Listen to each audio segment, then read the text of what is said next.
नमस्कार, मैं अवनीश आपके सामने हूँ और आज हम पढ़ेंगे पहलवान की ढोलक पाठ का तीसरा और अंतिम भाग। इसके पहले आपने पढ़ा है कि लुट्टन सिंह पहलवान था जिसने बचपन से ही कसरत करके अपने आप को सुडौल और मांसल बनाया। बाद में उसने श्यामनगर के मेले में शेर के बच्चे यानी चांद सिंह को चुनौती दे दी। चांद सिंह उन दिनों बड़ा पहलवान था। बाद में किसी तरह से जब वह जीत जाता है तो वह अपने जीतने का पूरा श्रेय ढोलों को देता है, ढोल की आवाज को देता है। उसे लगता है कि ढोल की आवाज ने उसका उत्साहवर्धन किया और उसकी वजह से वह जीत सका।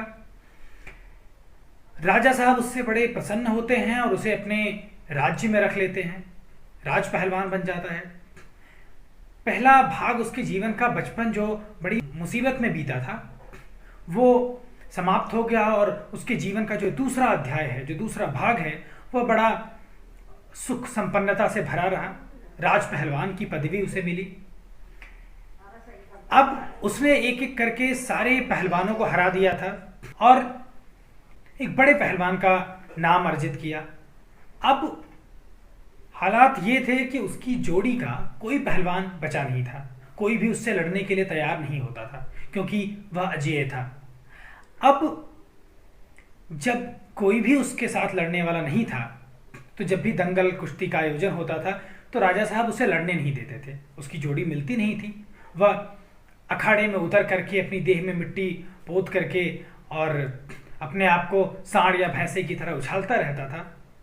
राजा साहब ये सब देख देख करके खुश होते रहते। अब तीसरे भाग में आते हैं, तीसरे खंड में आते हैं। यूं ही 15 वर्ष बीत गए, 15 साल बीत गए इसी तरह से उसे राज पहलवान रहते हुए, और लड़ाई तो करनी नहीं थी। वह पिछले भाग में आपने यह भी पढ़ा है कि वह एक दर्शनीय जीव रहा, यानी लड़ना उसे नहीं था, बस लोग जानते थे कि ये पहलवान है, लोग उसे देख भर लेते थे और बड़ा बचपना था उसके अंदर। मेले में जाता था तो वह चश्मा, खिलौने वाला चश्मा अपनी आंखों पर लगा लेता था और पीतल की सीटी बजाता हुआ पान खा करके और वहां से झूमता हुआ आता था। तो यूं ही 15 वर्ष बीत गए। पहलवान अजेय रहा। अजेय यानी जिसको जीता ना जा सके, तो पहलवान को कोई जीत नहीं पाया। वह दंगल में अपने दोनों पुत्रों को लेकर उतरता था। अब उसके दो बच्चे भी हो गए हैं। पहलवान की सास पहले ही मर चुकी थी। पहलवान की स्त्री भी, जो उसकी पत्नी थी, वह भी 2 पहलवानों को पैदा करके यानी 2 बच्चों को जन्म देकर स्वर्ग सिधार गई। स्वर्ग सिधारना मतलब मृत्यु हो जाना किसी व्यक्ति की। तो 2 बच्चे उसके हुए और उसके बाद उसकी पत्नी का भी देहांत हो गया। दोनों लड़के पिता की ही तरह गठीले और तगड़े थे। जो दोनों बच्चे हैं पहलवान के, वो भी उसी की तरह मजबूत हैं, उसी की तरह बचपन से ही ऐसा लग रहा है कि वो आगे चल करके अच्छे पहलवान बनेंगे। दंगल में वो अपने दोनों बच्चों को लेकर लड़ने के लिए, उन्हें कुश्ती सिखाने के लिए उतरता था। दंगल में दोनों को देखकर लोगों के मुंह से अनायास ही निकल पड़ता। अनायास का मतलब होता है बिना कोशिश किए हुए। एक होता है कि कुछ सोच करके आदमी बोलता हो, एक होता है कि कुछ आपने देखा और अचानक आपके मुंह से निकल गया, तो वो अनायास है, यानी बिना कोशिश किए, यानी अपने आप उनके मुंह से निकल पड़ता था। वाह, बाप से भी बढ़कर निकलेंगे ये दोनों बेटे। लोग बड़ी तारीफ करते थे पहलवान के दोनों बेटों की। दोनों लड़के राज दरबार के भावी पहलवान, भावी मतलब टू बी यानी होने वाला। दोनों बच्चे राज पहलवान घोषित हो चुके थे, भावी राज पहलवान, यानी आगे चल करके वो दोनों भी अपने पिता की तरह राज पहलवान होंगे। राज्य की तरफ से उन्हें खर्च दिया जाएगा, राज्य की तरफ से उन्हें सारी सुविधाएं दी जाएंगी। तो वे दोनों भावी राज पहलवान घोषित हो चुके थे। ये अनाउंसमेंट की जा चुकी थी। घोषित करना यानी अनाउंसमेंट करना। घोषणा करना एक वर्ड है जिसका मतलब होता है अनाउंसमेंट करना।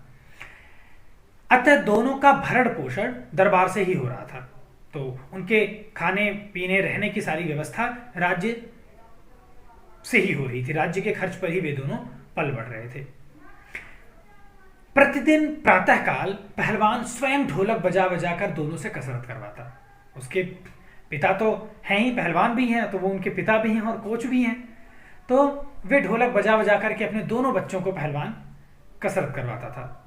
दोपहर और सुबह में वो कसरत करवाता था और उसके बाद दोपहर जब होती थी वे खा पी करके लेटते थे, तो लेटे लेटे दोनों को सांसारिक ज्ञान की शिक्षा देता था। एक तो ज्ञान किताबों में मिलता है जो हम पढ़ लेते हैं, फ्रांस की क्रांति कब हुई, अमेरिका में किस चीज का आविष्कार कब हुआ, ये तो ज्ञान है ही। साथ में एक सांसारिक ज्ञान होता है, कहाँ किससे कैसे बात करनी है, किस सिचुएशन में कैसे खुद को एडजस्ट करना है, किस समस्या को कैसे हैंडल करना है, ये सांसारिक ज्ञान होता है। तो पहलवान केवल कसरत ही नहीं सिखाता था, बल्कि अपने बच्चों को सांसारिक ज्ञान की शिक्षा भी देता था। क्या कहता था वो? कहता था, समझे, ढोलक की आवाज पर पूरा ध्यान देना। क्योंकि पहलवान ढोलक की आवाज सुन सुन कर ही पहलवानी सीखा था, कुश्ती सीखा था और इतना बड़ा पहलवान बना था। इसलिए वो अपने बच्चों को भी सिखा रहा था कि ढोलक की आवाज पर पूरा ध्यान देना। हाँ, मेरा गुरु कोई पहलवान नहीं, यही ढोल है, समझे। ये बात वो अपने बच्चों को बताता था कि मैंने किसी गुरु से नहीं सीखा है, मैंने ढोलक की आवाज सुन सुन करके पहलवानी करनी, कुश्ती करनी सीखी है। ढोल के आवाज के प्रताप से ही मैं पहलवान हुआ। अगर ढोल की आवाज नहीं होती तो मैं शायद पहलवान नहीं बन पाता। उसी का यह प्रताप है जिसकी वजह से मैं पहलवान बन गया। दंगल में उतरकर सबसे पहले ढोलों को प्रणाम करना, तो सबसे पहली जो जहां पे जिसको रिस्पेक्ट देनी है वो ढोल है। ऐसी बहुत सी बातें वह कहा करता। फिर मालिक को कैसे खुश रखा जाता है, कब कैसा व्यवहार करना चाहिए, यही सांसारिक ज्ञान है। इसकी शिक्षा भी वह नित्य दिया करता था। नित्य मतलब रोज, डेली। तो बड़े अच्छे से इसके दिन बीत रहे थे। लेकिन इसी अच्छे बीतते हुए दिनों के बीच में एक ऐसा समय आया जबकि पहलवान का सब किया कराया सारी चीजें उसके अगेंस्ट हो गई। उसकी शिक्षा दीक्षा, अब दो शब्द आए हैं, शिक्षा और दीक्षा। तो शिक्षा तो एजुकेशन है ही है, दीक्षा एक शब्द है। ये जब गुरुकुलों में बच्चे पढ़ा करते थे तो वहां उनका उपनयन संस्कार होता था, उसे भी दीक्षा कहते थे। और गुरु कुछ गुप्त चीजें, कुछ सीक्रेट ज्ञान अपने शिष्य को देता है, और वो ज्ञान वो उन्हें तब देता है जब उसे पता होता है कि हमारा शिष्य उसे ग्रहण करने लायक है। तो इस चीज को दीक्षा कहते थे। आज भी यूनिवर्सिटीज वगैरह में दीक्षांत समारोह होते हैं, यानी शिक्षा का पूरा होना, वो जिस ज्ञान के लिए आप वहां गए हुए हैं उस ज्ञान का प्राप्त होना, वह दीक्षा है। और दीक्षा दी जाती है, दीक्षांत समारोह किया जाता है जिसमें डिग्रियां बांटी जाती हैं। तो उसकी शिक्षा दीक्षा जो कुछ भी वह कर रहा था उस पर एक दिन पानी फिर गया। पानी फिर जाने का मतलब सब चीज खराब हो गई। क्या हुआ? वृद्ध राजा साहब स्वर्ग सिधार गए, यानी उनकी भी मृत्यु हो गई। नए राजकुमार ने विलायत से आते ही राज्य को अपने हाथ में ले लिया। जो उनका बेटा था, जो राजकुमार था, वो विलायत में यानी विदेश में रह रहा था। और जब वो आया उनकी मृत्यु के बाद, तो चूंकि राजा वही बना, तो उसने पूरे राज्य की बागडोर, पूरे राज्य का कंट्रोल अपने हाथ में ले लिया। अब राजा साहब चूंकि वृद्ध हो गए थे, बहुत सारी चीजें वो नहीं देख पाते थे, बहुत सारी चीजों की मॉनिटरिंग नहीं कर पाते थे, तो उनके समय शिथिलता आ गई थी। शिथिल हो जाना मतलब स्लो हो जाना, शांत पड़ जाना। तो राज्य में उतनी एक्टिव होकर के वो चीजें नहीं मॉनिटर कर पाते थे। तो जो शिथिलता आ गई थी, जो सुस्ती आ गई थी, जो लेजीनेस आ गई थी लोगों में, अधिकारियों में, कर्मचारियों में, वह राजकुमार के आने से दूर हो गई। बहुत से परिवर्तन हुए, बहुत से चेंजेस हुए, क्योंकि सबका माइंडसेट अलग रहता है, सबके काम करने का तरीका अलग रहता है। तो राजकुमार अपने पिता की तरह काम करने वालों में से नहीं था, वह अलग सोच रखता था। तो बहुत सारे परिवर्तन हुए, और उन्हीं परिवर्तनों की चपेटाघात में इतने सारे चेंजेस हो रहे थे। उन्हीं चेंजेस की चपेट में उन्हीं का दुष्परिणाम, जो बैड रिजल्ट निकला, वो ये हुआ कि पहलवान को उस पहलवानी से, उस राज पहलवान की गद्दी से हटा दिया गया। दंगल का स्थान घोड़े की रेस ने ले लिया। अब नया जो राजकुमार था, जो नया राजा बना, उसे दंगल में कोई इंटरेस्ट नहीं था। उसकी जगह वो घोड़ों की रेस करवाता था, इसलिए दंगल पर से फोकस हट गया और घोड़ों की रेस होने लगी। पहलवान और भावी, जो दोनों उसके बेटे थे, दोनों भावी पहलवान, उनका दैनिक भोजन व्यय माने खर्च, जो डेली उनके खाने पर खर्च होता था, उस खर्च को जब दिखाया गया नए राजा को, यानी उस राजकुमार को, तो राजकुमार ने कहा टेरेबल, यानी बहुत भयंकर है ये, तो ऐसा नहीं होना चाहिए, हमारे राज्य में इतना पैसा जा रहा है, वो भी दंगल सिखाने वाले पहलवान के ऊपर।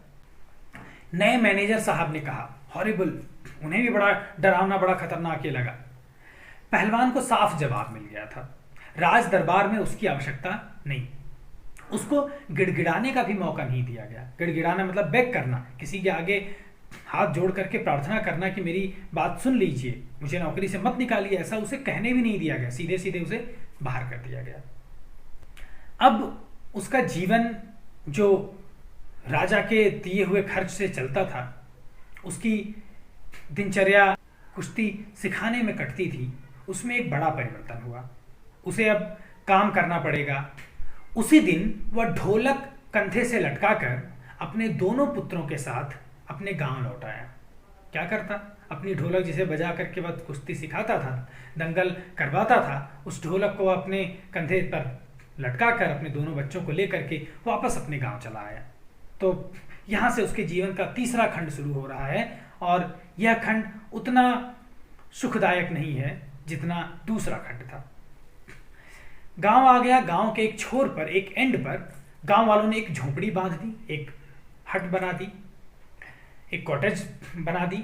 वहां रहकर वह गांव के नौजवानों और चरवाहों को, नौजवान मतलब यंगस्टर्स, चरवाहे, चरवाहे मतलब गाय भैंस चराने वाले, नौजवानों और चरवाहों को कुश्ती सिखाने लगा। खाने पीने का खर्च गांव वालों की ओर से बंधा हुआ था, यानी गांव वालों ने फिक्स किया हुआ था कि उसके खाने पीने की व्यवस्था वे करेंगे, क्योंकि वह कुछ कर, तो वह अपने जीवन यापन के लिए तो कुछ कर नहीं रहा है, कुश्ती सिखा रहा है, तो खाना पीना कहां से मिलेगा? तो गांव वालों ने इसकी व्यवस्था कर दी थी।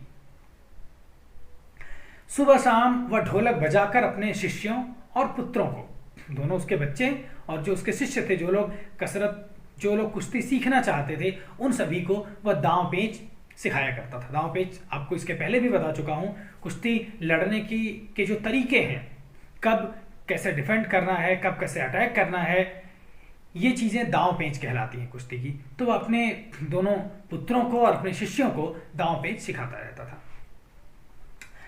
अब राज्य में था तो कोई कुश्ती सीखे या ना सीखे, उसे खाने और रहने के लिए सारी सुविधाएं मिलती थी।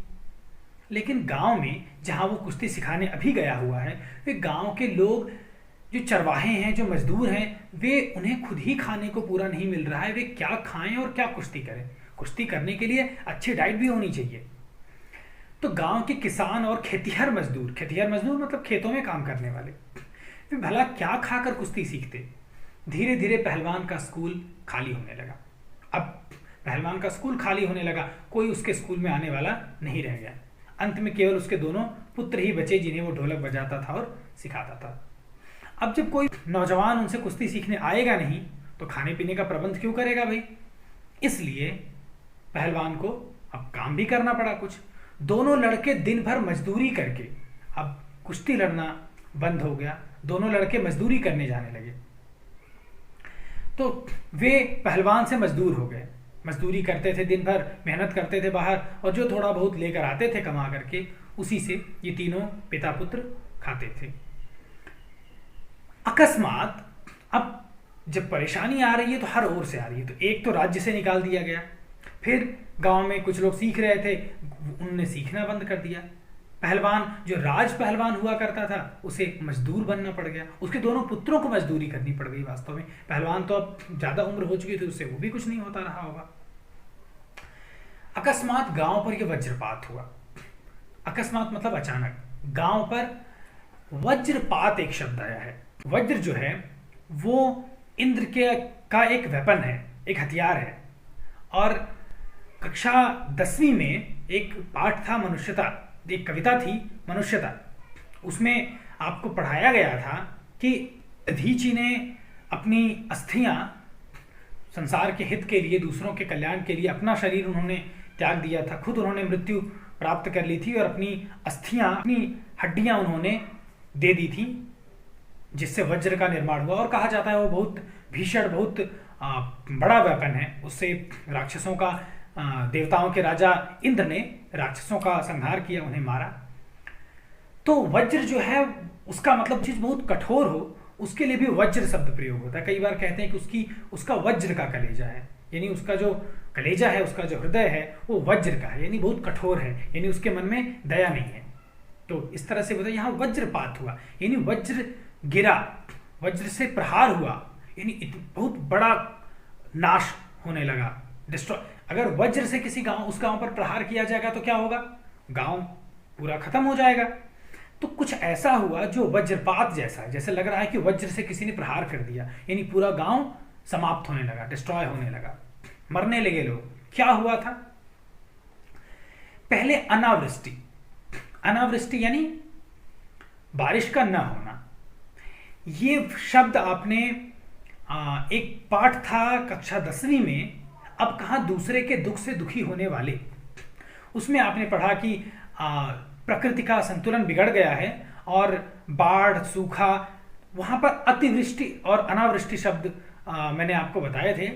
तो अतिवृष्टि यानी बहुत ज्यादा बारिश का होना, और अनावृष्टि बिल्कुल बारिश न होना। ये दोनों स्थितियां हम सबके लिए अच्छी नहीं है, क्योंकि अगर ज्यादा बारिश होगी तो भी सारी फसलें गल जाएंगी और हमारे पास खाने को कुछ नहीं बचेगा। अगर बारिश नहीं हुई तो भी फसलें पैदा नहीं होंगी। तो अनावृष्टि हुई यानी बारिश नहीं हुई, फिर अन्न की कमी, फिर अनाज की कमी होने लगी, लोगों के पास खाने के लिए बचा नहीं कुछ। और इतना ही नहीं, जब अनावृष्टि होती है, जब सूखा पड़ता है, ड्रॉट, सूखा, जब सूखा पड़ता है तो बहुत सारे रोग भी उत्पन्न होने लगते हैं, बहुत नए नए रोग आ जाते हैं, जिनमें मलेरिया और हैजा था। तो एक तो बारिश नहीं हुई है, लोगों के पास खाने को कुछ नहीं है, और ऊपर से मलेरिया और हैजे ने गांव को भूनना शुरू कर दिया। भूनने का मतलब होता है किसी चीज को रोस्ट कर देना। किसी जैसे ग्रेन्स को कई बार रोस्ट करते हैं ना, ग्राम है मतलब चना है या कोई और ग्रेन है, उसको रोस्ट करके भून करके खाते हैं। तो यहाँ गांव को भूनना शुरू कर दिया। भूनना मतलब किसी को दुख देना, कष्ट देना, यानी पूरे गांव को सताना, पूरे गांव को दुख देना शुरू कर दिया। गांव प्रायः सूना हो चला था। जो लोग वहां से भाग सकते थे गांव छोड़कर, वे भाग चले थे। घर के घर खाली पड़ गए थे, सब लोग अपना घर छोड़ करके निकल गए। ये चीज़ें पहले बहुत होती थी, मेडिकल फैसिलिटीज़ नहीं थी इस तरह से। बारिश भी कई बार ऐसा होता था कि बारिश भी ठीक से नहीं होती थी, गांव में सूखा पड़ जाता था। आज अगर ना हो तो सरकारों के पास इतने संसाधन हैं कि वे गांव के लोगों को राशन दे करके और उनका जीवन यापन का प्रबंध उनके कर सकते हैं। लेकिन पहले ज़माने में ऐसा नहीं था, तो लोग अपना घर छोड़कर भागने लगे, लोग मरने लगे। रोज दो तीन लाशें उठने लगी, रोज पूरे गांव में से 2-3 लोग मरने लगे। लोगों में खलबली मची हुई थी, लोग बिल्कुल परेशान थे, समझ में उन्हें नहीं आ रहा था कि क्या करें। दिन में तो कलरव, हाहाकार, कलरव मतलब शोर, हाहाकार मतलब रोने का, चीखने का की आवाज, तथा हृदय विदारक रुदन। हृदय विदारक मतलब हृदय को दुखी कर देने वाला, मन को दुखी कर देने वाला, रुदन मतलब रोना। लोग इस तरह से रोते थे कि उसको सुन करके लोगों का मन दुखी हो जाता था। तो आवाज होती रहती थी दिन भर, कहीं कोई चिल्ला रहा है, चीख रहा है, कहीं कोई रो रहा है, आवाज हो रही है, शोर हो रहा है। तो इसके बावजूद लोगों के चेहरे पर कुछ प्रभा दृष्टिगोचर होती थी। प्रभा मतलब प्रकाश, लाइट, दृष्टिगोचर होना मतलब दिखाई पड़ना। लोगों के चेहरे पर एक तेज था, ऐसा लगता था कि हाँ, लोग तैयार हैं इस महामारी से लड़ने के लिए। लेकिन शायद सूर्य के प्रकाश में, सूर्योदय होते ही लोग कांखते कूंखते कराहते अपने घरों से बाहर निकलते। तो जब सुबह होती थी, सूर्योदय होता था, तो लोग कांखते कूंखते, यानी लोग कराह रहे हैं, उनके अंदर चलने की ताकत नहीं है, उनके अंदर बोलने की हिम्मत नहीं है, उनके पास खाने को कुछ नहीं है। और इस विषम परिस्थिति में, इस कठिन समय में भी लोग अपने घरों से बाहर निकलते थे और अपने पड़ोसियों और आत्मीयों को, आत्मीय मतलब जिससे बहुत लगाव हो, जिसे अपने से बहुत करीब समझते हो, बहुत क्लोज समझते हो, तो अपने आत्मीयों को ढाढ़स देते थे, उन्हें सांत्वना देते थे। सांत्वना यानी कंसोल करने की कोशिश करते थे। कैसे उन्हें कंसोल करते थे? तो समझा रहे हैं लोग दूसरों को, जैसे किसी स्त्री के बारे में समझा रहे हैं, अगर उसके बेटे की या उसके पति की मृत्यु हो गई है तो कहते थे कि अरे क्या करोगी रोकर दुल्हन। दुल्हन उस औरत को संबोधित करने के लिए शब्द प्रयोग हुआ है। तो कहते थे कि रोकर क्या करोगी, जो गया सो चला गया, जिसको मरना था वो तो मर गया, वो तुम्हारा नहीं था। यानी अगर पति की मृत्यु हो गई है या एक बेटे की मृत्यु हो गई, दूसरा बेटा अभी भी है, तो कहते थे कि जो चला गया उसको छोड़ो, जो है उसकी चिंता करो। किसी पुरुष को समझाना होता था तो कहते थे भैया अगर उसके घर में कोई व्यक्ति मर गया है और वो बैठकर रो रहा है तो कहते थे कि भैया घर में मुर्दा रख के कब तक रोओगे, यानी डेड बॉडी कब तक घर में रखोगे, इसको ले जाओ और जो अंतिम संस्कार है, दफनाना जलाना कुछ भी कराओ। तो अगर कोई पूछता था लेकिन कफन नहीं है, कफन जानते हैं ना, जब कोई व्यक्ति मर जाता है तो उसे एक कपड़े में लपेट दिया जाता है, एक कपड़े से उसको कवर कर दिया जाता है, वो कपड़ा कफन कहलाता है, श्राउड, फ्यूनरल श्राउड। तो अब जब वो व्यक्ति कहता था कि कफन नहीं हो तो वो कहता था कि कफन की क्या जरूरत है, नदी में बहा दो, कफन की भी जरूरत नहीं पड़ेगी, दफनाने जलाने की भी जरूरत नहीं पड़ेगी। तो ये सब लोग सांत्वना देते थे अपने पड़ोसियों को, अपने जो क्लोज थे उनको। किंतु सूर्यास्त होते ही, जब सूर्यास्त हो जाता था, जब सनसेट हो जाता था, अंधेरा आने लगता था, तो लोग अपनी अपनी झोपड़ियों में घुस जाते थे, अपने अपने घर में चले जाते थे। तो चूं भी नहीं करते थे। चूं भी ना करना मतलब थोड़ी भी आवाज ना करना, तो लोग बिल्कुल आवाज नहीं करते थे। उनकी बोलने की शक्ति खत्म होती, न तो उनके पास खाने को है, न तो किसी को सांत्वना देने के लिए ही मन में कोई उत्साह है, वे अपने परिवार की रक्षा नहीं कर पा रहे, उनके सामने लोग मर रहे हैं। ऐसी परिस्थिति में उनके अंदर बोलने की ताकत भी नहीं रह जाती। पास में ही बेटा दम तोड़ रहा है और माँ वहीं बैठी हुई है, उसके अंदर इतनी भी हिम्मत नहीं है कि अपने पुत्र को बेटा कहकर बुला ले। उसके शरीर में इतनी भी ताकत नहीं है कि अपने बेटे को अपनी गोद में लिटा ले या उसके माथे पर हाथ फेर दे।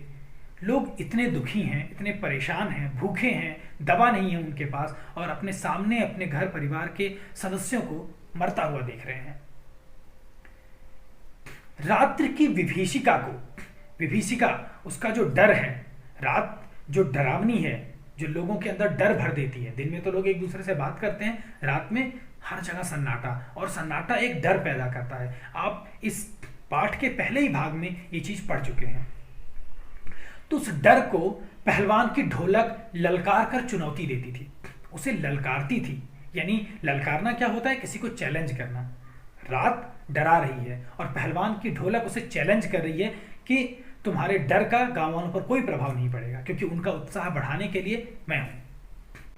पहलवान संध्या से सुबह तक चाहे जिस ख्याल से ढोलक बजाता हो, लेकिन वह ढोलक की आवाज गांव के अर्धमृत मतलब जो आधा मर गया है, आधा मर जाने का मतलब जो मृत्यु के करीब है, जो मरने ही वाला है। गांव में महामारी फैली हुई है, लोग मृत्यु की चपेट में हैं। वे बहुत सारे रोज 2-3 लाशें निकल रही हैं, रोज लोग मर रहे हैं, और बहुत से लोग रुग्ण होकर, बीमार होकर, रोगी बनकर पड़े हुए हैं और वे मरने ही वाले हैं। ऐसे व्यक्ति जो औषधि उपचार पथ्य विहीन हैं, औषधि यानी दवा, न उन्हें दवा मिल रही है, न उपचार उनका हो रहा है, न ट्रीटमेंट हो रहा है। एक शब्द आया है पथ्य। पथ्य का मतलब होता है बीमारी में खाई जाने वाली वह चीज जो आपके शरीर के लिए फायदेमंद हो। तो उन्हें कोई पथ्य भी नहीं मिल रहा है, और जब उन्हें न दवा मिल रही है, न ट्रीटमेंट मिल रहा है, न पथ्य मिल रहा है, तो इन सब चीजों से विहीन, इन सब चीजों के बिना जो लोग जी रहे हैं, ऐसे प्राणियों में, ऐसे लोगों में ढोलक की आवाज संजीवनी शक्ति भरती थी। ये शब्द पहले भी आ चुका है, संजीवनी शक्ति। संजीवनी शक्ति यानी किसी के अंदर नया जीवन देने की शक्ति। तो ऐसा लगता था कि उस ढोलक की आवाज सुन करके लोग जो अपने जीवन से निराश और हताश हो चुके हैं, उनके अंदर एक नई शक्ति आती थी, उनके अंदर जीवन जीने की एक ललक आती थी। बूढ़े, बच्चे, जवानों की शक्तिहीन आंखों के आगे लोगों की आंखें शक्तिहीन हो गई हैं। उन्हें न दवा मिल रही है, न भोजन मिल रहा है, वे बिल्कुल कमजोर हो गए हैं, उन्हें दिखाई तक नहीं दे रहा है ठीक से। उनकी आंखों के सामने भी दंगल का दृश्य नाचने लगता। जब ये आवाज वे सुनते थे दंगल में बजने वाले इस ढोल की, तो इस आवाज से उनके मन में सीधे उस दंगल का दृश्य आ जाता था कि किस तरह से दंगल होता था, किस तरह से लोग जाकर के कुश्ती करने वालों का उत्साहवर्धन किया करते थे। वे भी क्या दिन थे जब इस तरह की खुशहाली में लोग जिया करते थे। स्पंदन शक्ति शून्य स्नायुओं में बिजली दौड़ जाती थी। स्पंदन मतलब धड़कन या हिलना डुलना, थोड़ा भी। शक्ति मतलब शक्ति, शून्य मतलब के बिना। ऐसे व्यक्ति थे जिन व्यक्तियों के अंदर अपने हाथ पैरों को हिलाने की ताकत भी नहीं थी, जो हिलडुल भी नहीं सकते थे। ऐसे लोगों की नसों में भी बिजली भर जाती थी। ऐसे लोग, बिजली भर जाने का मतलब वे भी एक्टिव हो जाते थे, उनमें भी फुर्ती आ जाती थी। वे हैं तो कमजोर, लेकिन इस आवाज को सुनकर के वे अंदर से अपने आप को ऊर्जावान महसूस करते थे। उन्हें लगता था कि उनके अंदर एक नई ऊर्जा भर गई है। अवश्य ही ढोलक की आवाज में न तो बुखार हटाने का कोई गुण था और न महामारी की सर्वनाश शक्ति को रोकने की शक्ति। तो ढोलक बजने से ऐसा नहीं है कि बुखार खत्म हो जाता था, या जो मलेरिया और हैजे की वजह से महामारी पैंडेमिक फैली हुई है वो खत्म हो जाएगी, उसकी ताकत खत्म हो जाएगी, ऐसा कुछ नहीं था। लेकिन इसमें कोई डाउट नहीं है, इसमें कोई संदेह नहीं इस बात में कि मरते हुए प्राणियों को आंख मूंदते समय कोई तकलीफ नहीं होती थी। मरना तो तब भी था, मर वे अब भी रहे हैं। पहले वे तकलीफ से मरते थे और अब जब वे ढोलक की आवाज सुनते हुए मरते थे तो उन्हें तकलीफ कम होती थी। उन्हें लगता था कि हम मृत्यु से जूझ रहे हैं, हम उसे संघर्ष करके लड़ करके मर रहे हैं। मृत्यु से वे डरते नहीं थे। इस आवाज को सुनने के बाद जिस तरह से कुश्ती में कोई पहलवान दूसरे पहलवान से न डरे, उसी तरह से लोग मृत्यु से लड़ते हुए, इस महामारी से लड़ते हुए डरते नहीं थे। जिस दिन पहलवान के दोनों बेटे क्रूर काल की चपेटाघात में पड़े, अब गांव में बहुत सारे लोग मर रहे हैं, उसी चपेटाघात में, उस मौत की क्रूर काल, क्रूर मतलब जिसके अंदर दया ना हो, जो जिसके अंदर किसी के प्रति मोह, किसी के लिए लगाव ना हो, तो जो काल है, काल का अर्थ समय भी होता है और मृत्यु भी होता है। तो ये जो काल है, ये जो समय है, या ये जो मृत्यु है, ये किसी के प्रति मोह नहीं रखती। जिससे मरना है उसे मरना ही होता है। तो जब दोनों बेटे भी इसकी चपेटाघात में आए, जब दोनों बेटे भी मृत्यु की चपेट में आ गए, जब वे भी मरने वाले थे, असह्य वेदना से, असह्य, सह्य मतलब जिसको आप टॉलरेट कर सकें, सह सकें, असह्य मतलब जिसे हम सह न सकें, वेदना मतलब दुख, कष्ट। कभी कभी इतनी तकलीफ होती है कि लोग चीखने चिल्लाने लगते हैं उस दुख से, उस तकलीफ से। ऐसा ही कुछ उन दोनों बेटों के साथ हुआ था पहलवान के। दोनों ने छटपटाते हुए, उस दर्द में तड़पते हुए दोनों ने कहा था, बाबा उठा पटक दो वाला ताल बजाओ। जो पहलवान उन्हें सिखाता था कि ढोलक की किस आवाज का क्या अर्थ निकालना है। तो इसके पहले भी आपको बताया जा चुका है कि जब पहलवान पहली बार कुश्ती में गया था तो चटाक चढ़ा वाला जो ढोल बजा था, जो ढोल की आवाज आई थी, उसे पहलवान ने समझा था कि उठा पटक दो कह रही है ढोलक। वही ताल वो अपने बेटों को भी सुनाता था और आज मरते हुए उसके बेटों ने वही आवाज सुनने के लिए अपने पिता से कहा। चटाक चढ़ा सारी रात ढोलक पीटता रहा पहलवान। पहलवान को भी पता है कि उसके बेटे अब मृत्यु के चंगुल से बचने वाले नहीं हैं, लेकिन वो उन्हें उत्साहित कर रहा है। जैसे पहलवान अपने शिष्यों को उत्साहित करता है जब वो किसी दूसरे से कुश्ती लड़ रहे हैं तो उन्हें कहता है मारो बहादुर, उठाकर पटक दो। वैसे ही पहलवान अपने बच्चों को उत्साहित कर रहा है कि उठाकर पटक दो, इस महामारी के डर को उठाकर पटक दो, इस मृत्यु के डर को उठाकर पटक दो। कह रहा है मारो बहादुर, अपने बच्चों को उत्साहित कर रहा है। प्रातःकाल उसने देखा उसके दोनों बच्चे जमीन पर निस्पंद पड़े हैं। स्पंदन, अभी एक शब्द आया था, स्पंदन होना यानी धड़कन का होना या हिलना डुलना शरीर का, गति होना शरीर में। निस्पंद, निस्पंद यानी बिना किसी गति के, बिना किसी धड़कन के, यानी मृत्यु हो जाना, मर जाना व्यक्ति का। प्रातःकाल उसने देखा उसके दोनों बच्चे जमीन पर निस्पंद पड़े हैं। दोनों पेट के बल पड़े हुए थे, पीठ के बल नहीं पड़ सकते थे। वे पहलवान थे, उन्हें चित्त होने नहीं आता था। एक ने दांत से थोड़ी मिट्टी खोद ली थी। जब वो मुंह के बल गिरे तो उसका दांत मिट्टी में एक बेटे का धंस गया था। एक लंबी सांस लेकर पहलवान ने मुस्कुराने की चेष्टा की। वो दुखी नहीं हो रहा है, उसके बेटों की मृत्यु हो गई है, लेकिन उसे अपने बेटों पर गर्व है कि वे दोनों बड़ी बहादुरी से इस मौत के डर से, इस महामारी के डर से लड़ते रहे हैं। उसने कहा, दोनों बहादुर गिर पड़े। पहलवान के लिए बड़े दुख का दिन था वो, लेकिन उस दिन पहलवान ने राजा श्यामानंद की दी हुई रेशमी जाकिया पहनी, वो जो राजा साहब ने दी थी, सिल्क की जांघिया, वो हाफ पैंट, और अपने शरीर में मिट्टी मलकर थोड़ी कसरत की, जैसे पहलवानी के दिनों में वो किया करता था। फिर दोनों पुत्रों को कंधों पर लादकर नदी में बहाया। अपने ही बेटों की लाश उठाना और उन्हें फिर उनका अंतिम संस्कार करना, ये कितने बड़े दुख की बात है, लेकिन पहलवान ने किया। लोगों ने सुना तो दंग रह गए। कितनों की हिम्मत टूट गई कि इतना बड़ा कलेजा, इतना बड़ा, इतना किसी के अंदर इतना साहस, इतना धैर्य कैसे हो सकता है। रात में पहलवान के ढोलक की आवाज फिर आई। प्रतिदिन की तरह वह उस रात भी ढोलक बजा रहा था। लोगों ने सुना तो उनकी हिम्मत दुगनी बढ़ गई। यानी वो केवल अपने बेटों के लिए ढोलक नहीं बजाता था, वो पूरे गांव को उत्साहित करने के लिए ढोलक बजाता था। और जिस दिन उसके बेटों की मृत्यु हुई उस दिन भी वो ढोलक बजा रहा है, उस रात भी वह ढोलक बजा रहा है।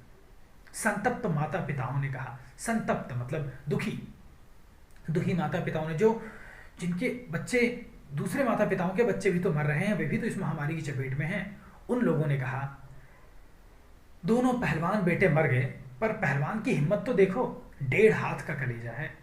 लोग उसकी तारीफ कर रहे हैं कि कितना मजबूत कलेजा है, कितना बड़ा इसका दिल है, इसका दिल कितना मजबूत है, इसका हृदय, कि आज भी वो हमें उत्साहित कर रहा है। 1.5 हाथ एक शब्द आया है।